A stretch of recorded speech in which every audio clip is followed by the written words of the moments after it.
What's going on, everybody? Josh Engleman for Awesemo.com, and I am back with my NBA DFS contenders on FanDuel for Monday, October 25th. Now be sure to hit that like button, subscribe to the channel, and hit the notification bell so you know when everything goes live. Head to Twitter and follow me at Josh Engleman.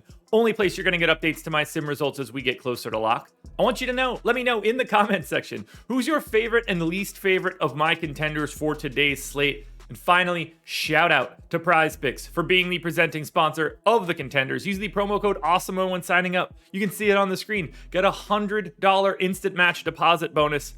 Obviously, you have to deposit $100. It's a 100% match up to $100. I need to be better about saying that, but 100% up to $100. That's fantastic. If I gave you the opportunity to enter a contest and guarantee you double up, you would all do it. So do this right now for PrizePicks. Now, we're rounding out the bottom of my top 10 with Chris Middleton, Spencer Dinwiddie, Kyle Kuzma, Franz Wagner, and James Harden on the outside looking in.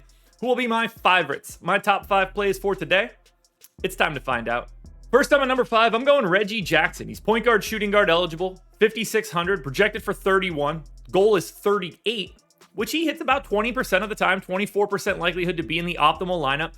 We're talking about a 0.9 fantasy point per minute guy, 34 minutes. You kind of know what you're getting out of Reggie Jackson. 17 points, 5 assists, 4 boards. It's a pace neutral spot against Portland. It's a defense you're not like super duper worried about. I just think that Reggie Jackson is a bit underpriced for his current role with the Clippers, especially with no Kawhi Leonard. At number 4, we get to my preferred pay-up option as per usual. Power forward, small forward, Giannis Antetokounmpo, 11,200, projected for 59. The goal is 66, which he does a quarter of the time, and he's in the optimal a quarter of the time. 34 minutes of probably Giannis exclusively at the 5. I don't know how much that's really going to matter. I've got him at 1.72 fantasy points per minute in this spot. 34 minutes, 30, 13, and 6, 2.5 stocks. A massive pace up spot here, 5 possessions above their average going up against Indy. This one looks like it's going to be a really good spot for Giannis. I've been backing him a lot so far this season. I'm not going to stop today. Heading to the Pelicans now at number 3, shooting guard, small forward eligible, Nickeil Alexander-Walker, 6,100, projected for 35. The goal is 40.5. He hits that goal and the sim odds 27% of the time. He's playing monstrous minutes now this season, especially with no Zion. Not that they correspond to each other, but it's just more minutes to go around. Basically a fantasy point per minute. This is a pace-up spot against a really bad defense in the Timberwolves, but 3.5 possessions above their normal. 17 points for Nickeil Alexander-Walker. Another 6.5 boards plus 3.5 assists. You get 2.5 stocks. This guy's doing a little bit of everything on the floor right now, and 6,100 plus shooting guard and small forward. This is a really nice value in the mid-tier, especially if you're going to a balanced build. At number 2, we're going to the Magic. Cole Anthony, 4,900, projected for 31.5. The goal's 34.5. I think he's in the optimal lineup 30% of the time. He's playing north of 30 minutes. He's a fantasy point per minute guy, big time usage, and he does a little bit of everything. 15 points, 6 boards, 6 assists. Maybe you get a steal. That would be helpful.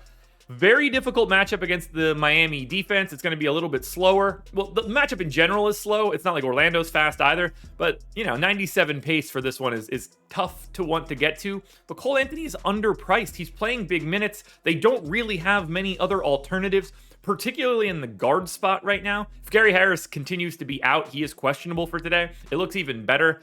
I just need to get to Cole Anthony on FanDuel because he should probably be like 5,900, not 4,900. Now, before we get to the very obvious, well, very easy to get to at least, number 1 contender, one last reminder to hit that like button, subscribe to the channel, and hit the notification bell so you know when everything goes live. I need you guys to head over to Twitter and follow me at Josh Engleman.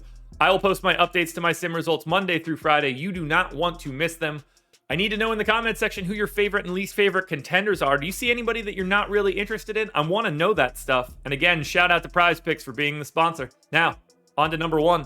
And that number 1 contender, quite easily, Jonas Valanciunas, 6,600. Same as we were doing, I think it was Friday. It could have been Saturday, but just an absolute smash play. 44.5 projection. The goal is 43, so he hits his goal 58% of the time. He's in the optimal 42% of the time. I'm expecting to have 80, 90% Joe Val today. 33 minutes, 1.3 fantasy points per minute, projected for like 18 and 16. This is a dominant spot for rebounding. Minnesota, not a very good rebounding team, whether that's at the 4. Cat is a good rebounder in a way, but not really. Joe Val is going to beast the glass here, particularly offensive rebounds. It's a pace up spot against Minnesota. I want all things Joe Val today. I don't know what else I could possibly say. I don't think anything will change. I expect Joe Val to be my number one clearly all day, barring major news. Alrighty, folks, that will do it. Those are my NBA DFS contenders on FanDuel for Monday, October 25th. DraftKings version of this video is around here somewhere. Check it out. Keep your eyes peeled for my updates later tonight. I will be on live before lock from 6 to 7, so make sure you're tuning in. Good luck tonight, everybody. I'll see you guys again tomorrow morning for another edition of the Contenders.